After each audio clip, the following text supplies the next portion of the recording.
My father's dark secret about my uncle destroyed our family. True Reddit story. When I was a kid, I adored my Uncle Mark. But one night, years later, my father, drunk and remorseful, told me the horrible truth about him. My name is Jack. I'm 28 now, but I've carried this weight since I was a kid. What you're about to hear isn't easy, but it needs to be told. It all started one night, not too long ago. My father and I were sitting on the back porch, sharing drinks under a half-lit sky. He'd had a few too many whiskeys, and I could see the memories clouding his face. That night, his silence wasn't peaceful. It was heavy, like he was deciding whether to finally speak the truth. And he did. What he told me unraveled everything. "Jack," he muttered, staring down into his glass. "I've done something I've never told anyone. I thought it might be about gambling, cheating, or maybe even money problems. But nothing could have prepared me for what came next." He began with my Uncle Mark, my dad's younger brother. Growing up, Uncle Mark was my hero. He was the cool uncle. He took me to the beach, let me ride in the front seat of his car when Mom said no, and had this incredible airsoft collection that made him the neighborhood legend. He played hide and seek with us for hours, made us s'mores, and always treated me like an equal, not just a kid. I remember one summer, when I was 7, he promised to take me to this brand new amusement park that had just opened on the other side of town. But that trip never happened. That day, he picked me up like usual, but something was different. He seemed distracted, like his mind was somewhere else. We drove around aimlessly for a while before he finally turned back and took me home. That was the last time I ever saw him. At the time, my parents told me he had moved away. Something about a job offer in another state. No forwarding address, no goodbye party, no explanation, just gone. And I believed them. Years passed. I'd ask occasionally where he went, if he was okay, but Dad would shut it down every time. "He's not coming back, Jack. Let go." But that night on the porch, Dad broke. "He didn't move away," he said, voice hoarse. "Mark didn't leave us. He was killed." The words hit like a truck. Killed. My heart thudded so loudly I could barely hear him as he continued. "I killed him." I choked, laughed, thought he was joking.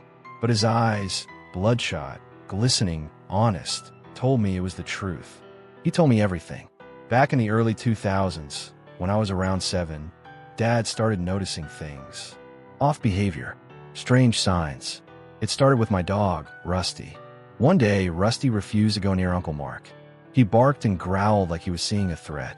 Then came the tantrums I had after visiting Mark's place. Nightmares. Wetting the bed. My teachers noted behavioral shifts, but my parents brushed them off. Until the day Dad came home early from work and saw something that broke him. Uncle Mark had me at his place, and I won't go into the explicit details, but it was enough to confirm the worst. Dad didn't confront him that day. He waited, plotted, and the day we were supposed to go to the amusement park, that was the day he acted. Mark picked me up. We drove around.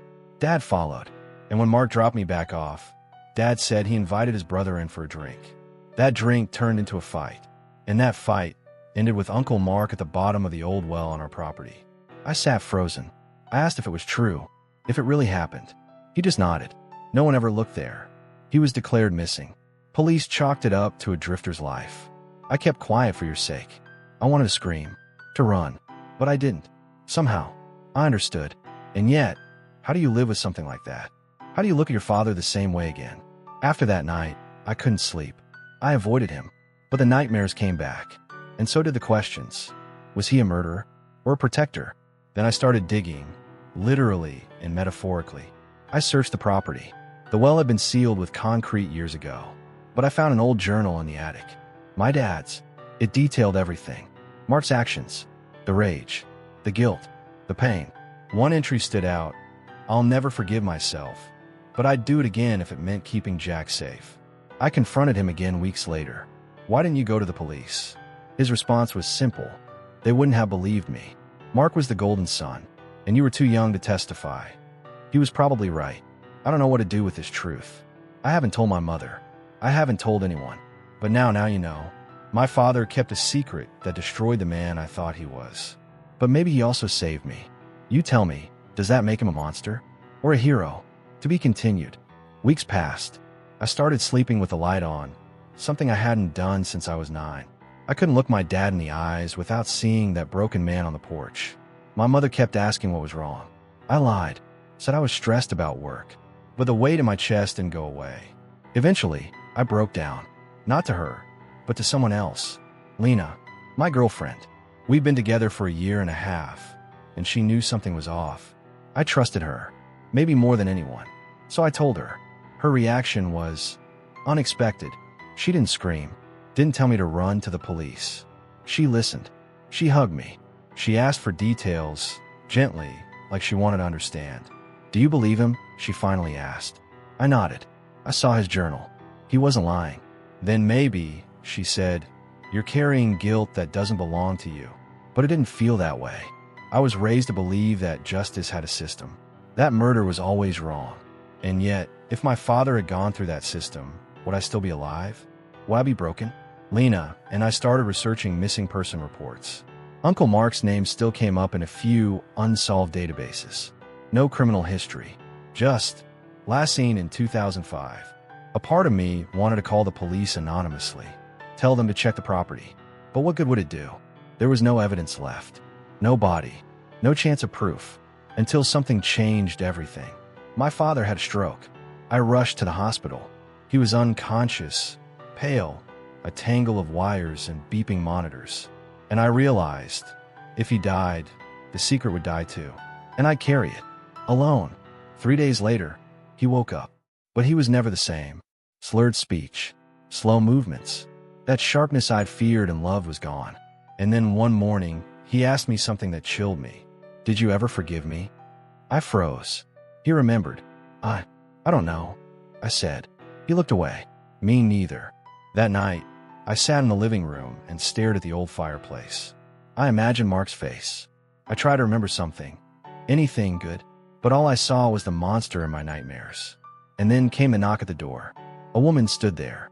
Late 30s. Nervous eyes. "Are you Jack?" "Yes. I'm Mark's daughter." The world collapsed again.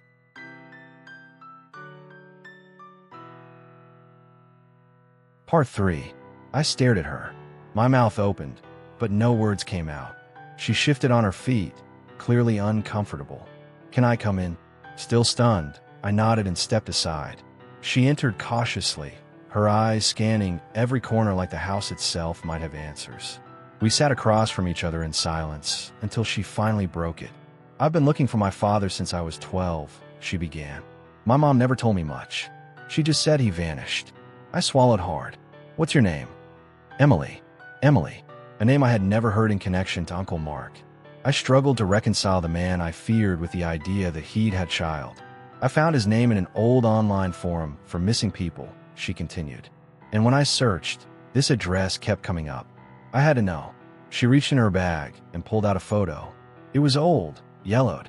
Uncle Mark, younger, smiling, holding a baby. "That's me," she whispered. I felt something twist in my gut. "You said you've been looking since you were 12. She nodded.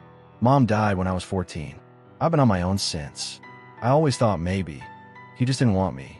But now I think something happened. Something bad." I looked at her, really looked at her. Same eyes, same smile. She didn't deserve this truth. I stood and walked to the kitchen, poured a glass of water, and stared at the sink, trying to breathe. What would I tell her? The truth? That her father wasn't just missing. He was dead? That my dad killed him? Or would I lie? Say I didn't know anything? That the past was buried? When I returned, she was holding the photo, tears in her eyes. "I just want to know if he was a good man," she said. I sat slowly. I wish I could say yes. Her eyes locked on mine. So something did happen.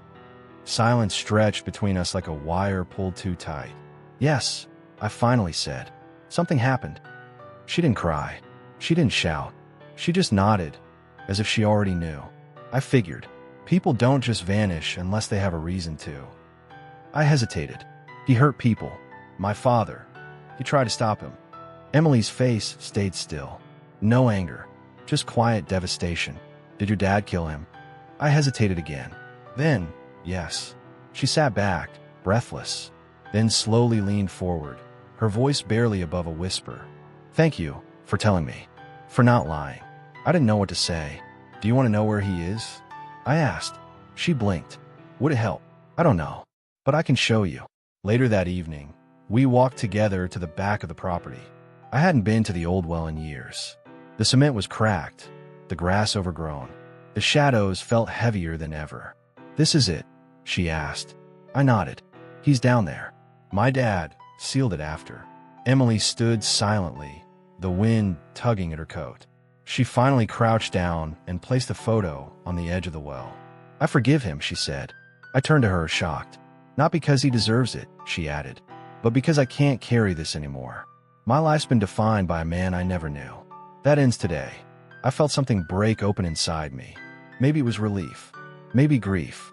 We stood in silence until the sun began to set, casting long shadows over the grass. As we turned to go, she looked back one last time. "You know," she said softly, "your father saved more than just you." I nodded, and for the first time in my life, I believed it. The end. Some monsters don't live in fairy tales. They live in family portraits. And sometimes, to slay them, it takes a hero willing to become something else entirely. Postscript. The box in the attic. 2 weeks after the funeral, I returned to the house one last time. It was quiet now, too quiet. No sounds of my father coughing from the next room. No creaking floorboards from his nightly pacing. Just silence and memory. I had decided to sell the property. Too many ghosts lingered here, and though I'd made peace with some of them, others still watched from the corners of old rooms. As I cleared out the attic, I found a dusty wooden box tucked beneath a pile of insulation. It was heavy, unmarked, the kind of box meant to be forgotten. Inside, I found photographs, letters, and a small reel of home video film. Most of the letters were from Mark. Handwritten, long-winded, philosophical. But one caught my eye, a letter from my father, never sent. "Mark, I hope one day you rot for what you did. But I still hope there was a part of you that loved Jack. I want to believe that. I need to. If I could have spared your life and kept him safe, I would have. But you left me no choice." My hand shook. The film reel had a label, 1997, summer. I found an old projector and played it against the blank wall. What I saw was so painfully human. It hurt. My uncle holding me as a toddler. Me laughing. Him chasing me across the lawn. My dad grilling burgers in the background. I stared at that moving picture for a long time. That man, that monster, had loved me once. Or at least pretended to. Grief is strange. You can grieve someone you hate. You can feel the loss of a person who never should have been there to begin with. I packed the box carefully and brought it down. I didn't burn it. I didn't throw it away. I locked it in storage. Some truths deserve to sleep, but not disappear. And sometimes, survival is not about justice. It's about remembering who you chose to become, when you could have become anything else. The end, and maybe the beginning.